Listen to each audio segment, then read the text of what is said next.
우리의 삶에는 두 개의 현장이 있습니다. 하나는 높은 산 변화산의 현장이고 또 하나는 산 아래의 현장입니다. 이 변화산은 하나님의 영광을 경험하는 곳입니다. 그곳에서는 세상의 근심도 잊게 됩니다. 그래서 베드로는 변화산에서 이렇게 외쳤습니다. 주여, 우리가 여기 있는 것이 좋습니다.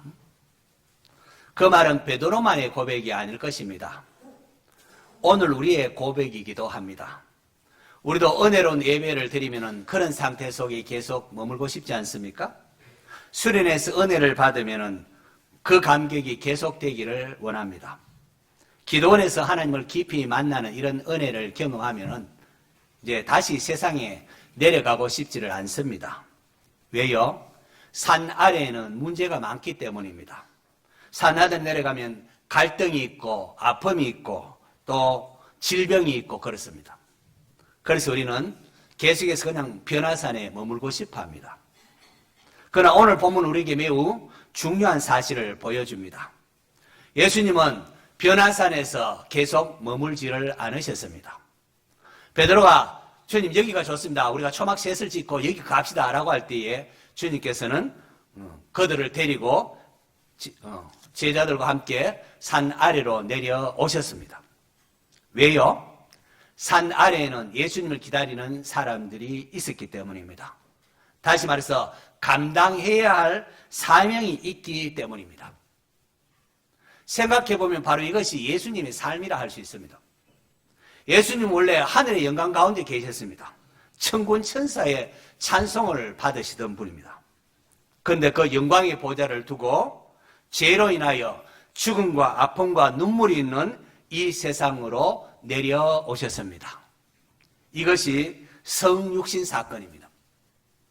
변화산에서 내려오시는 예수님의 모습은 이 성육신의 낮아짐을 다시금 떠올리게 합니다. 영광을 뒤로하고 고통의 현장으로 내려오시는 주님. 오늘 본문은 바로 그러한 주님을 우리에게 보여줍니다. 그리고 동시에 이 땅을 살아가는, 산 아래 이 땅을 살아가는 우리의 모습도 또한 보여줍니다. 귀신 들린 아이를 둔 아버지, 문제 해결을 하지 못하는 제자들, 논쟁만 일삼는 서기관들, 구경하는 군중들, 그리고 그 한가운데에 찾아오신 예수님이십니다. 오늘은 이 본문을 통하여 주님께서 왜 고통의 현장으로 찾아오셨는지, 그리고 오늘의 교회는 어떠한 공동체가 되어야 하는지를 함께 살펴보고자 합니다. 예수님께서 산 아래 내려왔을 때에 제일 먼저 목격한 것이 무엇입니까? 예수님께서 내려왔을 때 가장 먼저 보신 것은 서기관과 제자들이 막 논쟁하고 변론하고 있는 모습입니다. 마가는 이렇게 기록합니다. 서기관들이 그들과 더불어 변론하고 있더라. 왜 마가는 서기관과 제사장이 변론하는 모습을 기록했을까? 왜 이것을 제일 먼저 내렸을 때 주님이 그것을 봤다고 말씀하실까? 사실 이 부분은 본문 전체의 분위기를 형성하고 있습니다. 마가는 이것을 통하여 산 아래 현실이 얼마나 혼란스러웠던가를 보여주고 있습니다. 산 위에는 막 영광이 있지만 산 아래에는 논쟁이 있습니다. 산 위에는 하나님의 음성, 하나님의 계시가 있지만 산 아래는 인간들 간에 서로 말다툼하고 싸우는 논쟁이 있습니다. 이것은 산 아래 현실이 얼마나 뒤틀려져 있는가를 보여주고 있습니다. 아이는 고통을 당하고 있고 그 아이의 아버지는 절망 속에 있습니다.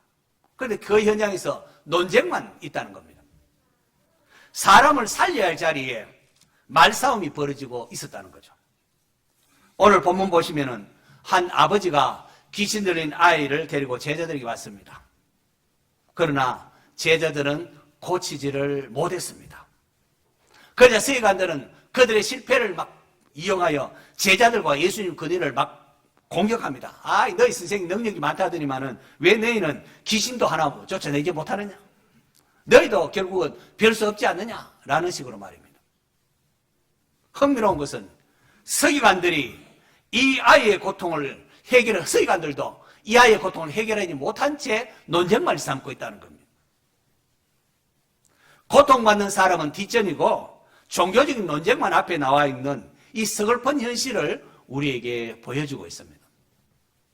그런데 예수님이 그 자리에 오자 상황이 변화됩니다. 예수님께서 물으셨습니다. 너희가 무엇을 그들과 변론하느냐?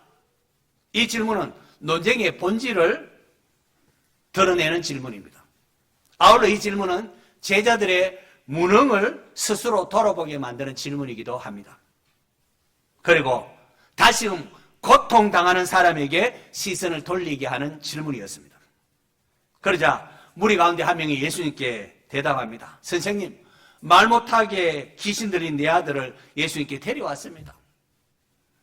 내가 선생님의 제자들에게 내쫓아 달라고 했지만은 그들이 능히 하지 못하더이다. 저는 이 부분을 읽을 때 얼굴이 화끈거렸습니다. 마치 세상 사람들이 손가락질을 향하여 조롱하는 것 같아서 말입니다. 무능한 교회 공동체의 모습이 들켜진 것처럼 그렇게 느껴졌습니다. 밖으로는 뭐 이런 공동체, 행복한 공동체 이렇게 외치지만은 막상 데려왔지만은 능히 그렇게 하지 못하더이다 라는 모습 말입니다. 주님께서도 탄식하십니다. 믿음이 없는 세대여, 내가 얼마나 너희와 함께 있으며 얼마나 너희에게 참으리요. 원문을 보면은 이 얼마나가 언제까지 이런 원어지경입니다. 언제까지 내가 너희와 함께 있어야 되겠느냐? 언제까지 내가 너희를 참아야 하겠느냐? 주님은 지금까지 많은 이적을 보여주셨습니다.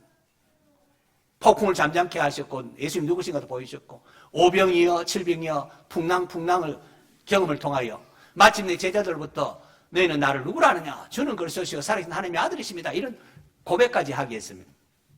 그럼에도 지금 쩔쩔매고 있는 제자들의 모습입니다. 언제까지 이 반복은 예수님의 깊은 안타까움을 드러내고 있습니다. 마치 부모가 자녀를 바라보면서 야 이놈아 왜 아직도 그러냐 안타까워하는 모습과도 같습니다. 사실 기대가 없으면 이런 탄식도 없을 겁니다. 사랑하기 때문에 안타까워하는 것 아니겠습니까? 믿음이 없는 세대요. 이것은 거기 있는 모든 사람을 일컫는 말입니다. 믿음이 없는 세대요. 그러면서도 직접적으로는 제자들의 무능함을 들추고 있습니다. 내가 언제까지 너희와 함께 있으며 언제까지 너희와 이렇게 하겠느냐. 귀신 들린 아이는 경련을 일으키고 입에 거품을 흘리고 땅에 끄꾸러지는데 그 누구도 이 문제를 해결하지 못하고 있었습니다. 저는 이 장면을 묵상하면서 오늘의 교회를 생각했습니다. 예수님께서 우리 한국교회를 바라보면 뭐라고 말씀하실까? 아니 오늘 우리 원주중앙교회를 바라보시면 뭐라고 말씀하실까? 얼마나 언제까지 이 탄식이 우리를 향한 말씀은 아닐까 생각했습니다. 세상에는 상처 입은 사람들이 많습니다. 절망하는 사람들이 많습니다. 외로운 사람들이 있습니다. 자살을 생각하는 청년들도 있습니다. 가정이 무너지고 눈물을 흘리는 부모와 자식들도 있습니다. 중독과 죄의 사슬에 묶여 신음하는 사람들도 있습니다. 그런데 교회는 무엇을 하고 있습니까? 혹시 서기관들처럼 논쟁만 일삼고 있지 않습니까? 혹시 제자들처럼 무능력한 상태에 그렇게 형식만 붙잡고 있지는 않습니까? 저는 이 본문을 묵상하면서 한 가지 사실을 깨달았습니다. 예수님께서는 교회가 세상의 희망이 되기를 원하시는구나 하는 거죠. 상처 입은 사람들이 교회에 찾아와서 위로를 얻기를 원하십니다. 죄인들이 교회를 찾아와서 생명 얻기를 원하십니다. 절망에 빠진 사람들이 교회에 와서 다시금 일어서기를 원하십니다. 마가복음 3장 보면 예수님께서 12제자를 부르신 이유가 이렇게 나와 있습니다. 그들을 보내어 전도하시고 나아가서 그들로 하여금 귀신을 내쫓는 권능도 가지게 하려 함이라. 그런데 지금 제자들의 모습은 그렇지 못했다는 겁니다. 오늘도 마찬가지 아니겠습니까? 현실이 그렇지 못할 때가 있다는 겁니다. 그래서 주님이 탄식합니다. 그런데 주님은 탄식으로 끝맺지 아니하시고 곧이어 그를 내게로 데려오라.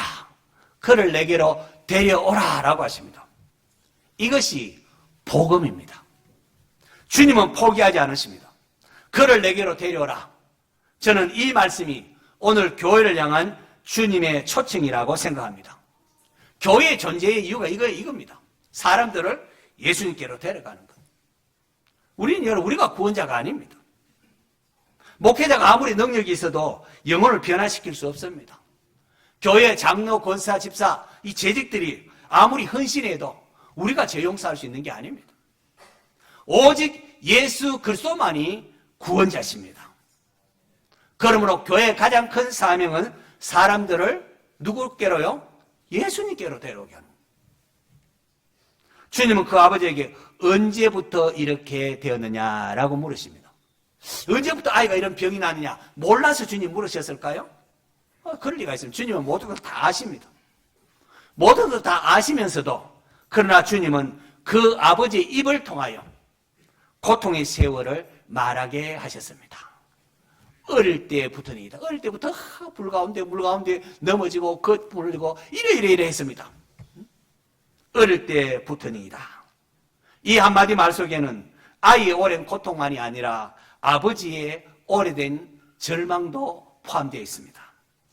하루 이틀이 아픔이 아니었습니다.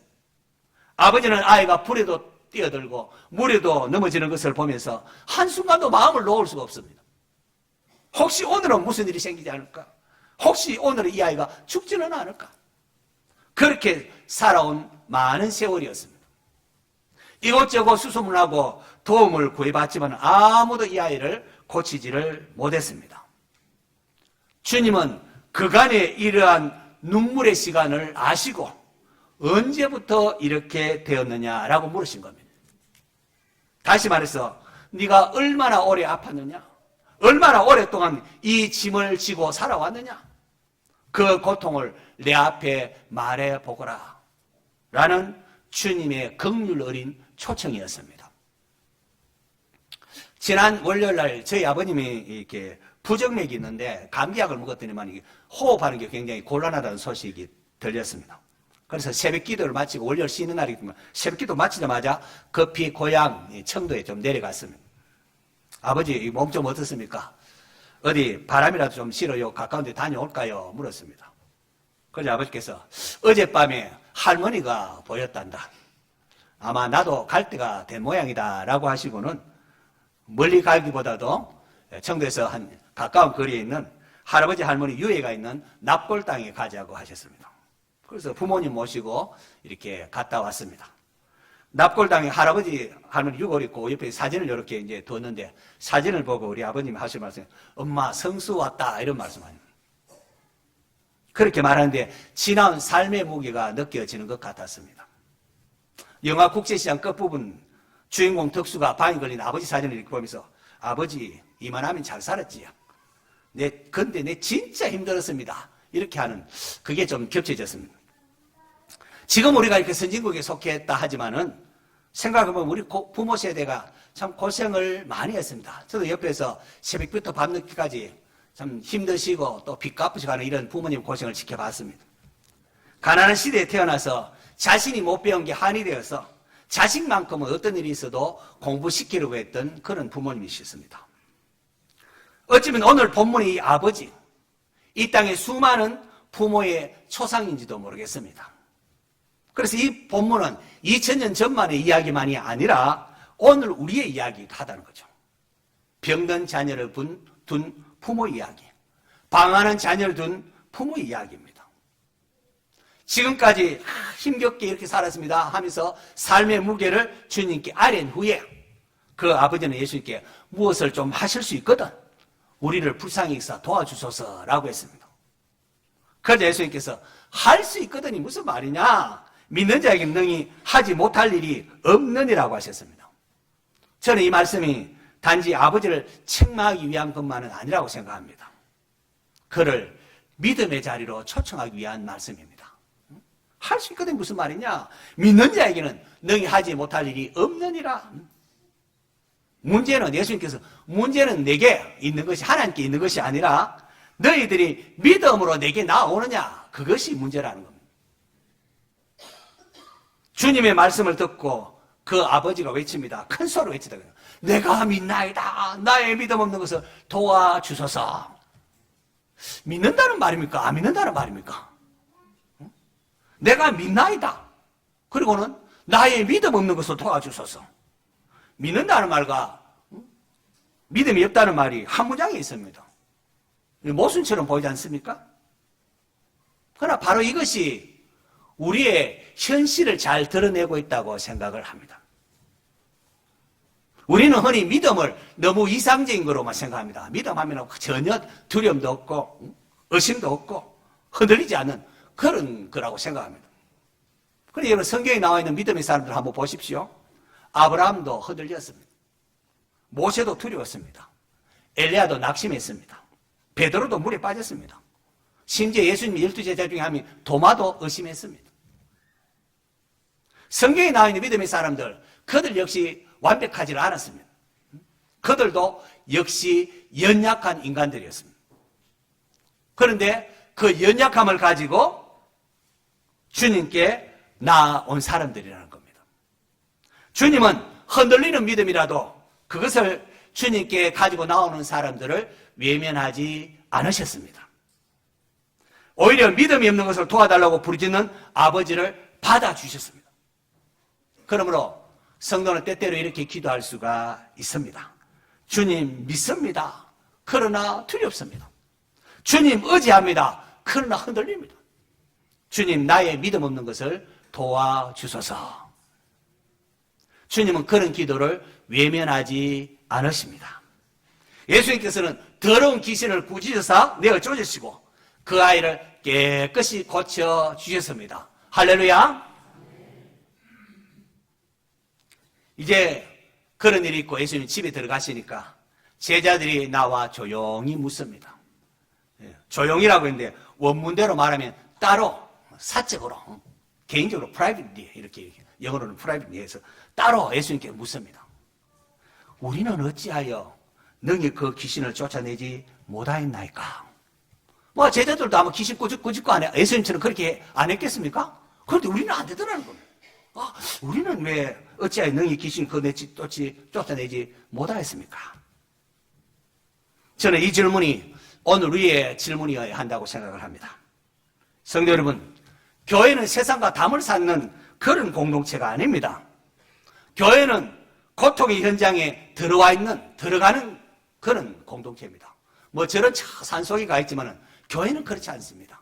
교회는 세상 가운데 사람들을 찾아와 있고 그들과 함께하는 공동체입니다. 눈물을 흘리는 사람들을 찾아가는 공동체, 상처 입은 사람을 품는 공동체, 절망 속에 있는 사람에게 소망을 전하는 공동체입니다. 교회가 존재하는 이유는 세상과 단절되기 위함이 아니라 세상을 향하여 그리스도의 사랑을 흘려보내기 위해서 존재하는 겁니다. 그렇다면 어떻게 우리가 이 사명을 감당할 수 있겠습니까? 주님, 우리도 사람 살리는 그런 교회 공동체가 되고 싶습니다. 우리도 사람의 눈물을 외면하지 않고 그들을 주님께로 인도하는 교회가 되고 싶습니다. 어떻게 해야 그렇게 될 수 있습니까? 이것은 오늘만의 질문이 아니었습니다. 산 아래에서 자신의 무능함을 경험한 제자들의 질문이기도 했습니다. 이 질문 앞에 우리가 눈이 번쩍 뜨이지 않습니까? 어떻게 왜 못했을까? 주님, 왜 우리에게는 능력이 없습니까? 왜 우리는 세상을 변화시키지 못합니까? 왜 우리는 사람의 눈물을 충분히 닦아주지를 못하고 있습니까? 그 질문에 대한 대답이 오늘 설교의 마지막 결론입니다. 자, 우리 19절 말씀을 같이 읽는데요. 스크린 보면서 같이 읽습니다. 시작!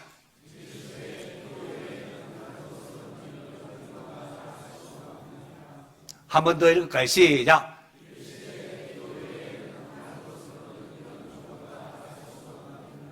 이 말씀을 암송하시기 바랍니다.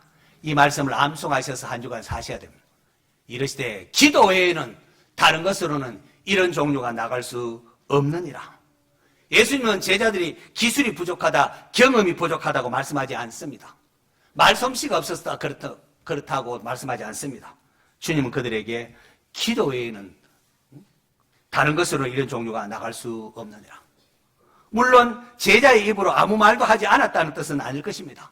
그들은 막 예수님 이름으로 막 나가라 이렇게도 말하지 않았겠습니까? 그럼에도 주님께서 기도에는 다른 것으로는 이런 종류가 나갈 수 없느니라 라고 말씀하신 것은 왜이겠습니까? 그들의 마음이 계속해서 하나님을 전적으로 의존하고 있지 않았다는 겁니다. 사람의 고통을 치유하고 살리는 능력은 오직 위로부터 하나님께로부터 옵니다. 성령의 능력을 덧입어야 이 일을 감당할 수 있습니다. 기도하는 사람은 하나님 없이는 아무것도 할 수 없음을 인정하는 사람입니다. 기도하는 교회는 성령이 역사하지 않으면 우리가 아무것도 할 수 없다는 것을 고백하는 것이 겁니다. 기도하는 교회는 그렇게 고백하는 겁니다.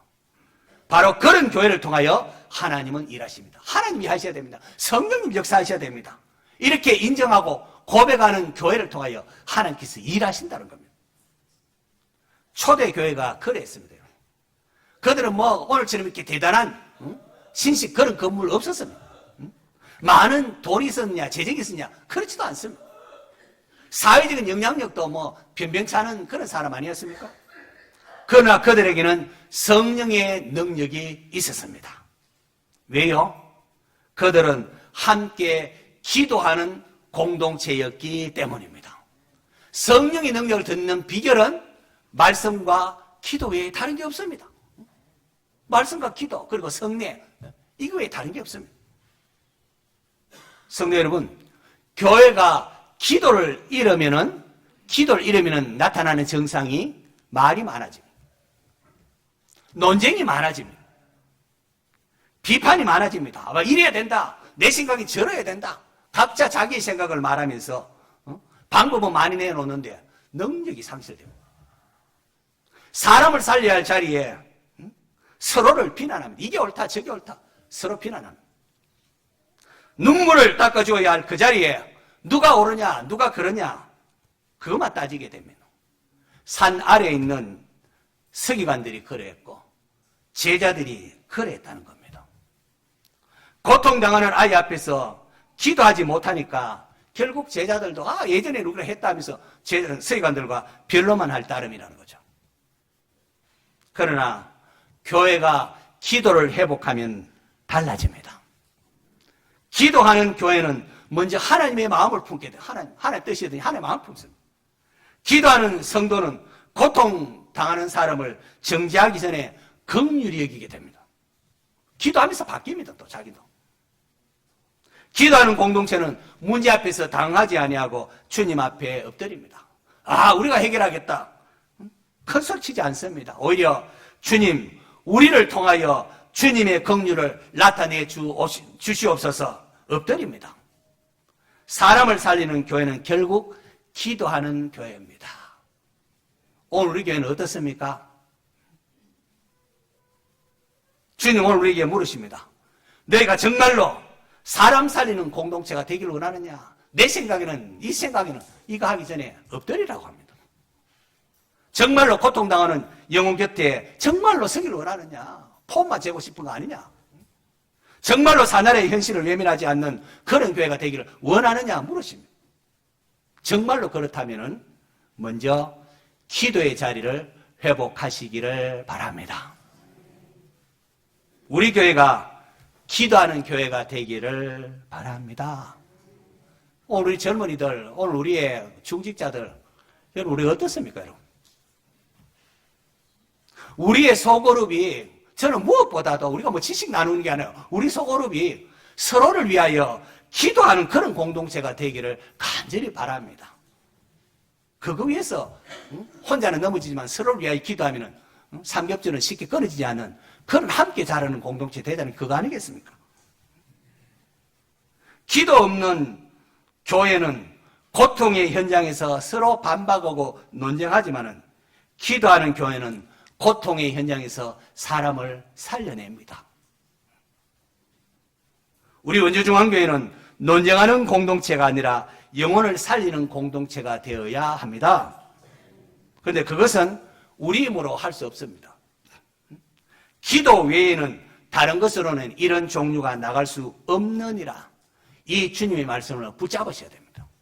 이 주님의 말씀을 붙잡으시고 기도의 능력을 가지고 주님과 함께 사날에 고통의 현장으로 예배당 문 열고 그렇게 삶의 현실로 나가야 하는 겁니다. 하나님께서 여러분을 통하여 이 고통의 현장이 은혜의 현장으로 변화되게 해주시기를 축원합니다.